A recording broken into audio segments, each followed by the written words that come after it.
Quien les habla es Omar García Harfuch, secretario de Seguridad y Protección Ciudadana de México. La mañana del 17 de noviembre, Michoacán se convirtió en un campo de guerra. 17 vehículos incendiados al mismo tiempo. 16 municipios paralizados. 2 sicarios abatidos. Un soldado agonizando mientras suplicaba seguir en combate. Y cientos de familias atrapadas entre el fuego y el miedo. Todo ocurrió como represalia por un solo objetivo. La captura de Ángel Chávez Ponce, el camaleón, operador del cártel Jalisco Nueva Generación y presunto asesino de la comisaria de Pátzcuaro. Lo habíamos cercado. Pero volvió a escaparse. Lo que sucedió ese día reveló algo que no imaginábamos: el crimen organizado puede congelar un estado entero con una sola orden, con una sincronía tan precisa que parece imposible de contener. Si alguien quiere comprender cómo, en cuestión de 3 horas, Michoacán estuvo a punto de quedar fuera del control del Estado, esta es la historia completa. El camaleón no es un sicario común. Es un estratega del terror. Sabe que el dominio no depende solo de balas, sino de información, miedo y control económico. Creció en La Huacana, pasó por los Vallagres y Pueblos Unidos, y terminó ascendiendo dentro del cártel Jalisco Nueva Generación por su capacidad para doblegar territorios sin hacer ruido.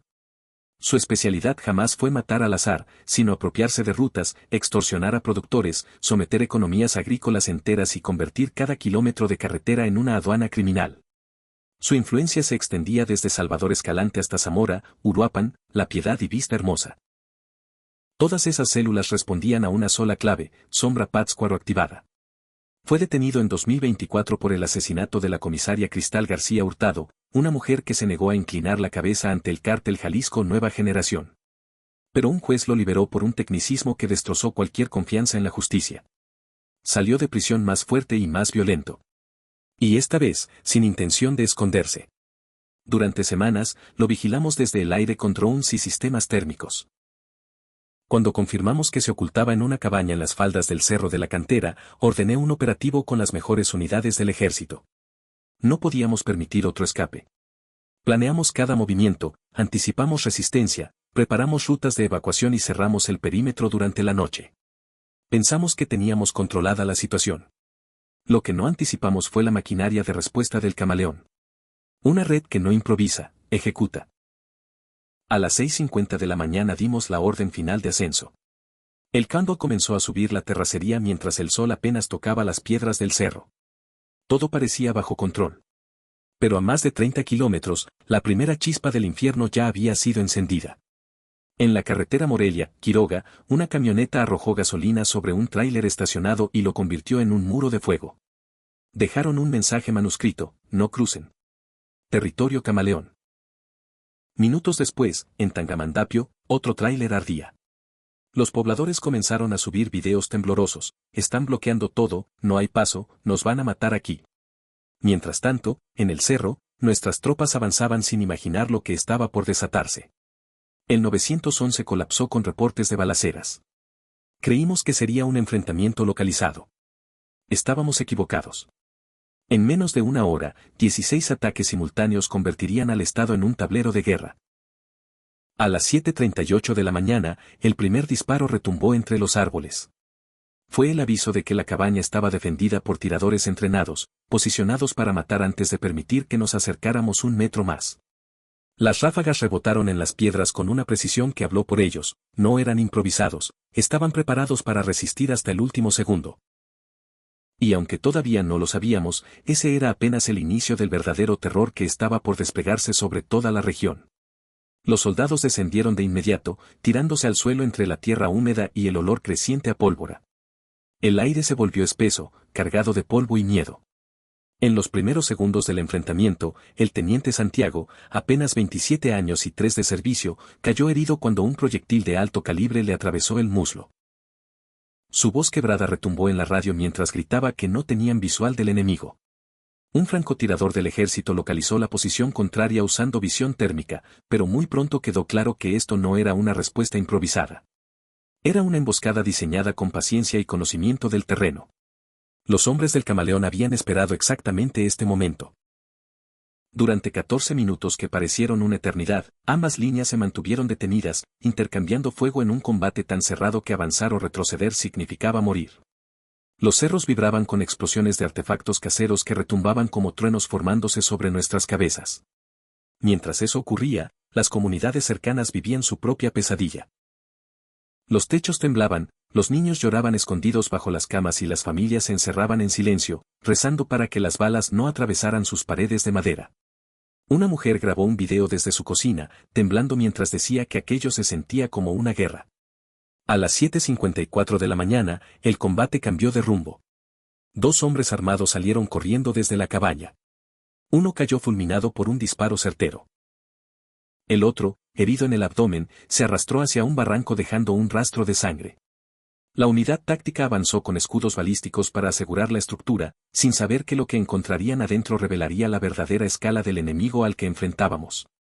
Dentro de la cabaña había mapas detallados de toda la región, chalecos militares, explosivos y algo mucho más preocupante.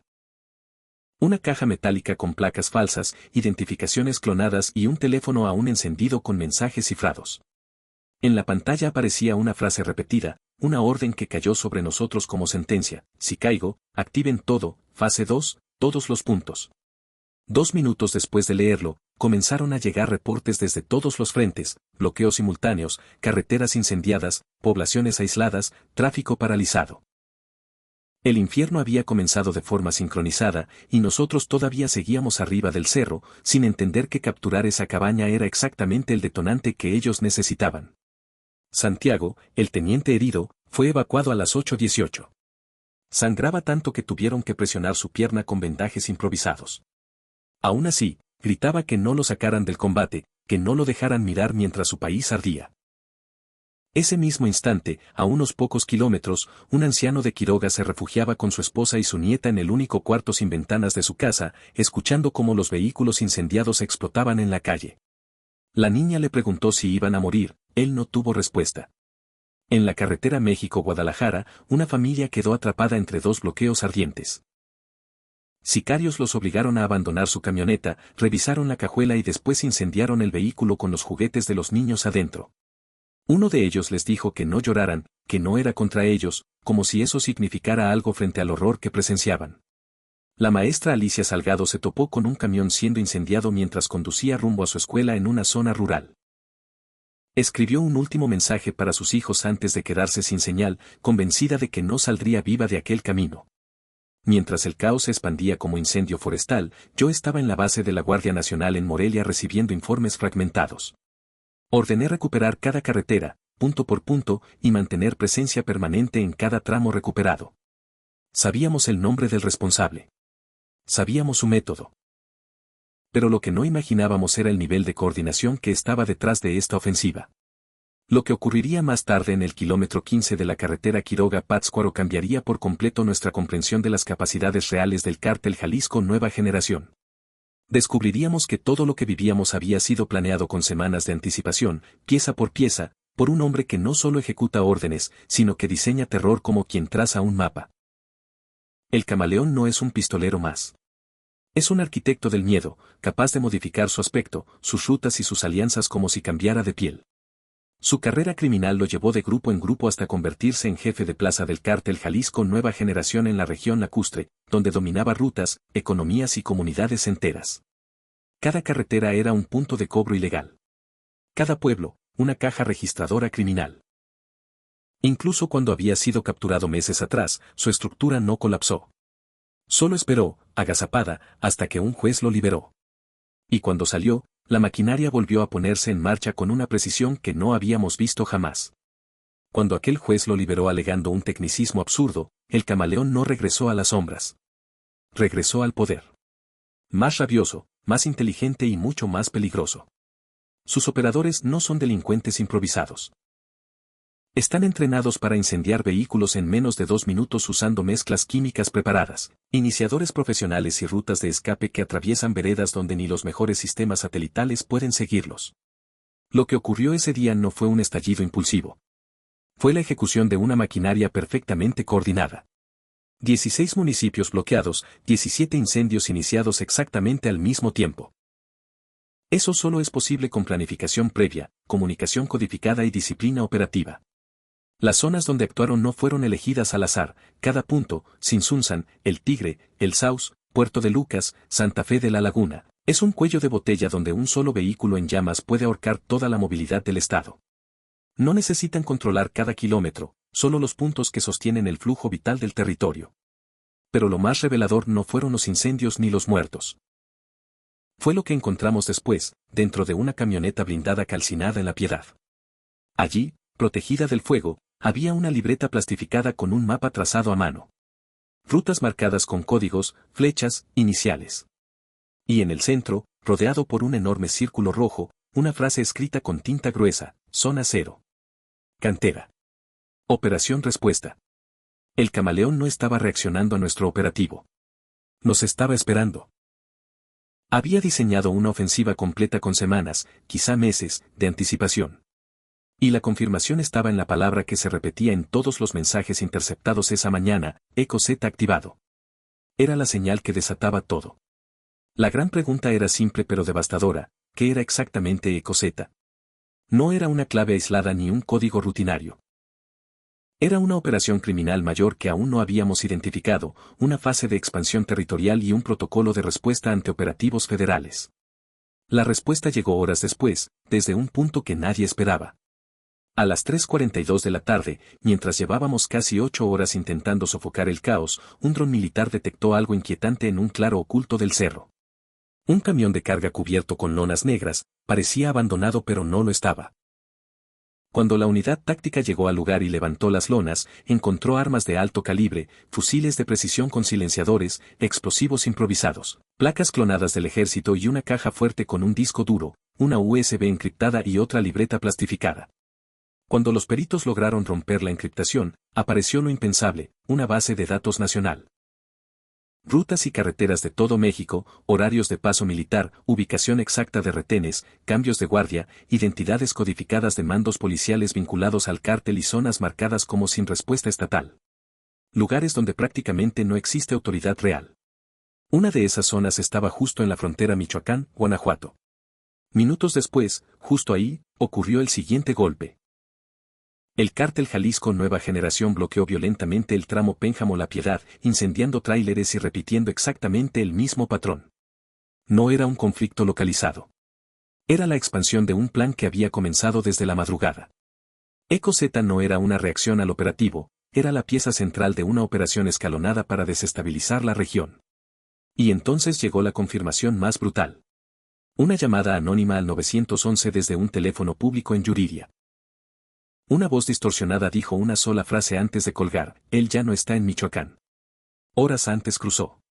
El camaleón había usado todo nuestro despliegue como pantalla perfecta para escapar hacia otra ruta, probablemente rumbo a Colima, extendiendo la influencia criminal del cártel Jalisco Nueva Generación. A las 5:10 de la tarde, cuando el cielo se cubría de humo y el estado seguía ardiendo en múltiples puntos, la situación ya no era un operativo fallido. Era una guerra abierta. En Morelia, las pantallas del centro de mando mostraban vehículos en llamas, drones sobrevolando zonas críticas y tropas movilizándose hacia comunidades vulnerables.